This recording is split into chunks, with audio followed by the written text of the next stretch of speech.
Hello students. तो आप अपनी बुक्स खोल लीजिए और बुक्स के अकॉर्डिंग ही देखते रहिए जो मैं पढ़ा रही हूँ, तो इससे आपको अच्छी तरह से समझ में आएगा। तो देखिए आप आज यहाँ से पढ़ेंगे हम। तो 8 नंबर पेज निकाल लीजिए अपना फर्स्ट लेसन का आप। तो देखिए, on heating a solid ice the kinetic energy of particles increase and due to which force of attraction decrease and interparticle space increase then solid state is convert into liquid state। तो देखिए कल हमने वो experiment किया था, तो test किया था जिसमें हमने आइस को बॉईल किया था बीकर में। तो बॉईल करने से क्या हुआ था, तो लिक्विड स्टेट में आ गई थी। तो लिक्विड स्टेज में फिर थोड़ा उसको ज़्यादा बॉईल किया वाटर को 100 डिग्री सेल्सियस पर। तो उसके बाद क्या हुआ, वो कन्वर्ट किस में होगी, गैस स्टेट में कन्वर्ट होगी। तो इसमें बता रहे हैं जैसे हीट करेंगे किसको, सॉलिड को। सॉलिड स्टेट में जैसे वाटर है उसको हीट करेंगे तो उसमें काइनेटिक एनर्जी के पार्टिकल्स होंगे, एनर्जी होगी जिसमें पार्टिकल्स होंगे ना वाटर के, वो क्या होगा, इंक्रीज होंगे। ठीक है, काइनेटिक एक एनर्जी से क्या होंगे, वो पार्टिकल्स इंक्रीज होंगे, उसकी संख्या बढ़ेगी, वो गति करेंगे तेज गति से। And due to which force of attraction decrease, जिसके कारण क्या होगा, फोर्स ऑफ अट्रैक्शन होगा ना, वो क्या होगा, कम होगा, डिक्रीज हो जाएगा। And inter particle space increase, और जो इनमें इंटर पार्टिकल स्पेस होगा वो क्या हो जाएगा, इंक्रीज हो जाएगा। Then solid state is convert into liquid state, जिसके कारण जो सॉलिड स्टेट हो गया है ना, वो किस में कन्वर्ट हो जाएगी, लिक्विड स्टेट में। जो आइस होगा वो किस में कन्वर्ट हो जाएगा, वाटर में कन्वर्ट हो जाएगा। नेक्स्ट देखिए, the heat energy supplied here is use up to overcome the force of attraction presented between the particles of solid so that solid state can be converted into liquid state। जैसे heat जो energy होती है तो क्या करती है, use करती है, जिससे फोर्स ऑफ अट्रैक्शन प्रेजेंट होगा, जिसके बीच, किनके बीच प्रेजेंट होगा, पार्टिकल्स के बीच। तो पार्टिकल्स किसके, सॉलिड फॉर्म होती है ना आइस की, उसके पार्टिकल भी क्या प्रेजेंट हो जाएगा, हीट के कारण फोर्स ऑफ अट्रैक्शन प्रेजेंट हो जाएगा, जिसके थ्रू क्या होगा, वो सॉलिड स्टेट किस में कन्वर्ट हो जाएगी, लिक्विड स्टेट में। On further increasing the temperature और on further supplying the energy the kinetic energy of particles increase again. This happens till the boiling point of liquid is reach. अब आगे क्या करेंगे, आगे क्या होगा, इसका टेम्परेचर को इंक्रीज करेंगे, इनको इंक्रीज मतलब बढ़ाएंगे उसके टेम्परेचर को। तो क्या होगा, तो जो एनर्जी होगी, काइनेटिक एनर्जी, जिसके थ्रू पार्टिकल्स क्या हो जाए, इंक्रीज हो जाएंगे, वो दोबारा इंक्रीज करेंगे, संख्या में बढ़ेंगे और तेज गति से मूव करेंगे किसके, पार्टिकल्स। जैसे आइस है, आइस को हम गर्म करेंगे, तो गर्म करेंगे तो जिसके थ्रू क्या होगा, काइनेटिक एनर्जी के कारण जो उसकी आइस के पार्टिकल्स थे, वाटर के पार्टिकल्स थे, वो तेज गति से मूव करेंगे। तो मूव करेंगे तो वो क्या करेंगे, जिसमें फोर्स ऑफ अट्रैक्शन क्या हो जाएगा, फोर्स ऑफ अट्रैक्शन उनका फिर डिक्रीज होएगा। आगे देखिए, kinetic energy of particles increase again, this happen till the boiling point of liquid is reach. तो उसको काइनेटिक एनर्जी के बढ़ने के कारण जो पार्टिकल्स होंगे वो क्या करेंगे, इनके वो उस और बॉइलिंग करने पर क्या हो जाएगा, लिक्विड स्टेज में पहुंच जाएगा आइस के। From the curve it is clear that the temperature remains constant from point A to point B, it is melting point of ice. तो एक पीछे आपके एक दे रखा है, बुक के पीछे एक कर्व दे रखा है, एक ग्राफ बना रखा है, जिसमें आपको दिखाया गया ए पॉइंट पे क्या था, 0 डिग्री सेल्सियस था, जिसपे वाटर आइस था। ठीक है, जिसपे बहुत ही आइस थी, वो वाटर फॉर्म में थी ना, सॉलिड फॉर्म में था। नेक्स्ट वो पी फॉर्म में क्या था, वो धीरे धीरे उसको टेम्परेचर ज़्यादा किया गया ना, उसको बॉईल किया गया, तो बी स्टेट पे वो किस पे पहुंच गया, उसको लिक्विड स्टेट पे पहुंच गया। और उसके बाद और ज़्यादा बॉईल किया गया 100 डिग्री सेल्सियस पर, तो वो किस भी स्टेज पे पहुंच गया, सी पे, वो गैस स्टेज पे पहुंच गया। The temperature at which liquid boils at 1 atmospheric pressure is called boiling point of water.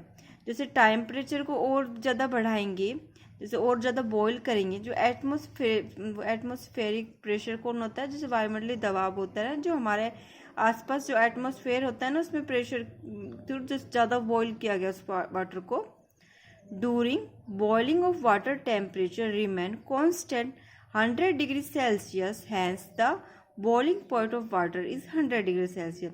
अब टेम्परेचर को और हाई डिग्री कर दिया और उसको 100 डिग्री टेम्परेचर बॉईल किया।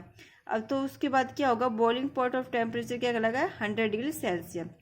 इन curve the temperature again remain constant from point C to point D. Actually it is the boiling point of water, or temperature remains constant here. The supplied heat is used up in changing the state from liquid to gaseous state by overcoming the force of attraction present between the particles. तो इसमें बताया गया था, जो कल curve बना रखा था ना हमने ग्राफ के थ्रू, तो उसमें क्या था, जो टेम्परेचर सी में 100 डिग्री सेल्सियस पे बॉईल किया, तो वो जो सी से वो डी में गया ना, तो किस पे और ज़्यादा बॉईल करने पर वो क्या गया, पानी के थ्रू। जैसे कि सी पे तो 100 डिग्री सेल्सियस पे था, वो लिक्विड स्टेट पे था मतलब मान लो, तो उसके बाद उसको और ज़्यादा बॉईल किया गया, और ज़्यादा बॉईल किया गया, तो फिर उसके बाद डी स्टेट पे किस पे पहुँच गया, वो गैस स्टेज में, जिससे पानी सारा उबल के जल गया और हवा में, वायु में उड़ गया, तो गैस की फॉर्म में। आगे देखिए, in solid the intermolecular force are very strong and the constitutive particle are closely packed. जो सॉलिड फॉर्म में होते हैं, जो उसमें क्या होता है, इंटरमोलिकुलर जो फोर्स होता है वो बहुत स्ट्रांग होता है, जिसके कारण जो होते हैं वो पार्टिकल्स होते हैं वो आपस में वो पास रहते हैं। अब देखिए, जैसे सॉलिड की जो चीज़ होगी, सॉलिड फॉर्म में कोई चीज़, आइस है, आइस जमी हुई है, तो जमी कैसे हुई है, जो वाटर के मॉलिक्यूल होंगे वो आसपास बिल्कुल पास आके क्या होगा, चिपक गए एक दूसरे से, बहुत पास हैं, एक दूसरे से चिपक रहे हैं, तो उनमें जो इंटरमोलिकुलर जो फोर्स होगा तो वो बहुत स्ट्रांग होगा, और जिसके कारण जो पार्टिकल्स होंगे ना वाटर के, वो क्या होगा, क्लोजली पैक्ड होंगे, एक जैसे पैक्ड एक स्ट्रक्चर बना लेंगे, जहाँ पे उनको रख देंगे ना, तो वो वैसे जैसे गिलास में पानी को हम वो उसको आइस में बना रहे हैं, गिलास में रखा तो गिलास जैसी फॉर्म में स्ट्रक्चर ले लेगा वो, क्योंकि जो उसके वाटर के जो मॉलिक्यूल होंगे आपस में एक साथ पैक्ड हो जाएंगे। और देखिए, on the heating the kinetic energy of the particle increase.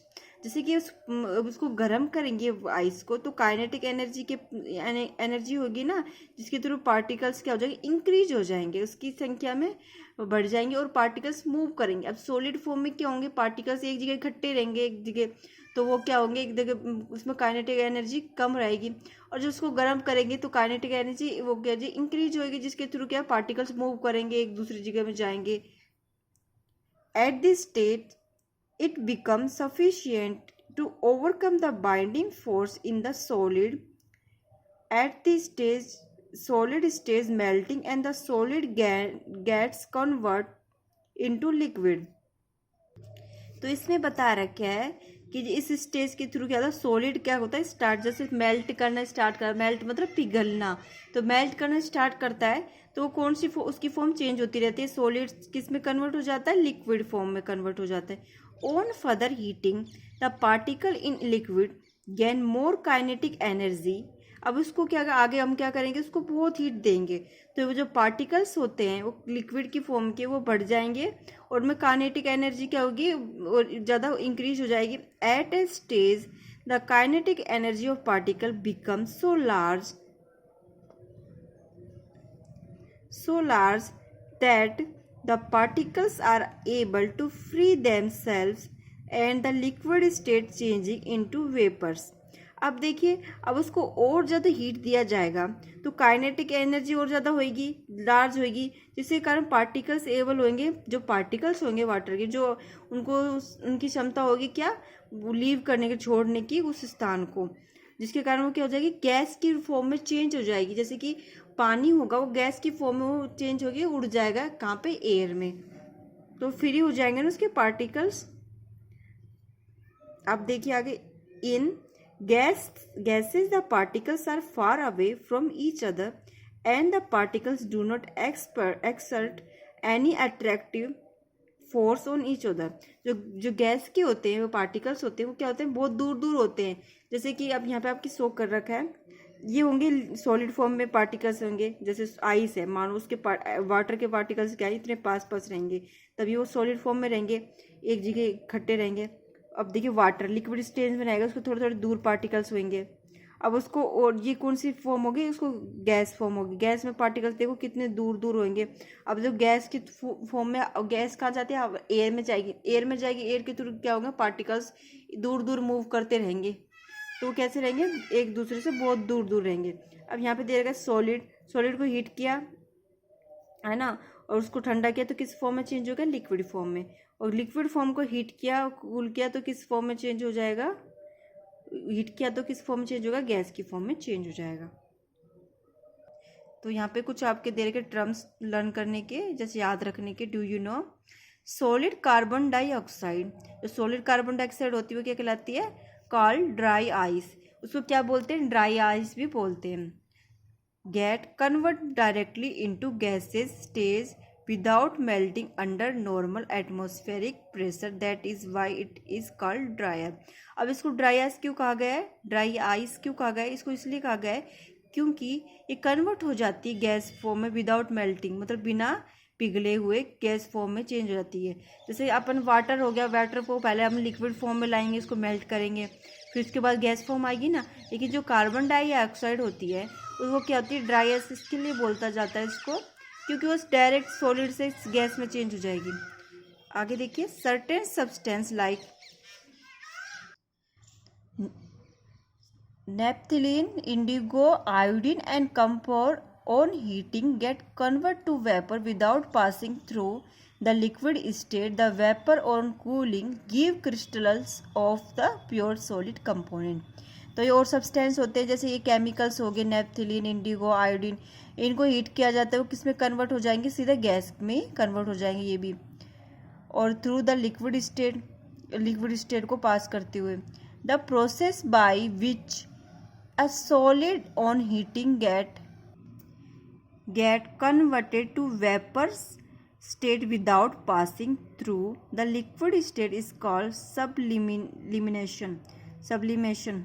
देखो, जो प्रोसेस होती है जिसमें सॉलिड से हीट करने पर वो क्या किस में कन्वर्ट हो जाती है, वेपर, मतलब गैस स्टेज में चल जाती है without passing through the liquid state. वो क्या, कौन सी स्टेट कहलाती है, सब्लिमेशन कहलाती है। तो इसको लर्न कर लेना आप। सब्लिमेशन किसको कहते हैं, जो एक वह होती है जिस प्रोसेस जिसके थ्रू किसी सॉलिड स्टेज को हीट करेंगे तो वह बिना उस लिक्विड फॉर्म में आए और कन्वर्ट हो जाएगी डायरेक्ट किसमें, वेपर, मतलब गैस स्टेज में कन्वर्ट हो जाएगी।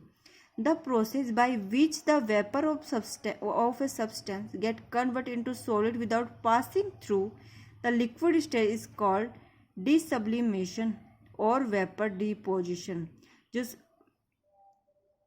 अब इसमें दे रखा है, जो वेपर, जैसे कि गैस होती है, गैस के सब्सटेंस है, वो बिना किसी सॉलिड, गैस के बाद बिना किसी सॉलिड स्टेज के बाद, उसके बाद मतलब उसके थ्रू लिक्विड स्टेज में चेंज हो जाएगी। मतलब कोई गैस है, गैस की सब्सटेंस है, पार्टिकल्स होते हैं, वो बिना बिना सॉलिड फॉर्म में चेंज हुए डायरेक्ट किस में चेंज हो जाएंगे, वो उसमें लिक्विड फॉर्म में चेंज होते हैं, वो कहते हैं डीसब्लिमेशन। अब देखो इसमें क्या फॉर्म से पहले क्या चला था, अपना सॉलिड था, सॉलिड फॉर्म थी, फिर उसके बाद कौन सी चेंज हुई, लिक्विड फॉर्म चेंज हुई, उसके बाद क्या कौन सी हुई, गैस फॉर्म चेंज हुई।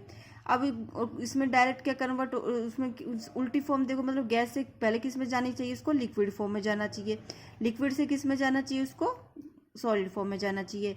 तो जो अब इसमें क्या हुआ, सॉलिड फॉर्म में तो चेंज नहीं हुई, डायरेक्ट किस में चेंज होगी, वो लिक्विड फॉर्म में, तो क्या कहलाएगी, डीसब्लिमेशन कहलाएगी। तो आप देख लेना इसको, सब्लिमेशन में वो आ रहे हैं जो सिर्फ सॉलिड फॉर्म से डायरेक्ट किस में चेंज होते हैं, गैस फॉर्म में, और जो डीसब्लिमेशन में वो आ रहे हैं जो गैस फॉर्म से सीधा डायरेक्ट चेंज हो जाते हैं किसमें, वो सॉलिड फॉर्म में, ठीक है, बिना लिक्विड फॉर्म में चेंज हुए। अब देखिए यहाँ पे, the deposed crystalline material so obtained is called sublimate। sublimation can be described by the equation. इस फॉर्म से भी शो कर सकते हैं, वो सब्लिमेशन को इक्वेशन है, solid heat sublimation, cool desublimation, vapour, ठीक है। सॉलिड रहा, सॉलिड से थ्रू कौन सी चेंज होगी, वेपर में चेंज होगी, तो वो कौन सी कहलाएगी, सब्लिमेशन। और जो गैस में वेपर से वो सॉलिड फॉर्म में चेंज होगी बिना लिक्विड फॉर्म में, वो क्या कौन सी कहलाएगी, डीसब्लिमेशन। The technique of sublimation is employed for separating solid substance which sublime on heating from the non-volatile substance. We perform an activity to understand more about sublimation. अब इस sublimation को समझने के लिए आपके आगे कुछ एक्टिविटी दे रखी है, उसको हम कल पढ़ेंगे. आज के लिए सिर्फ इतना ही. तो एक बार और आप देख लेना इसके बारे में. Thank you.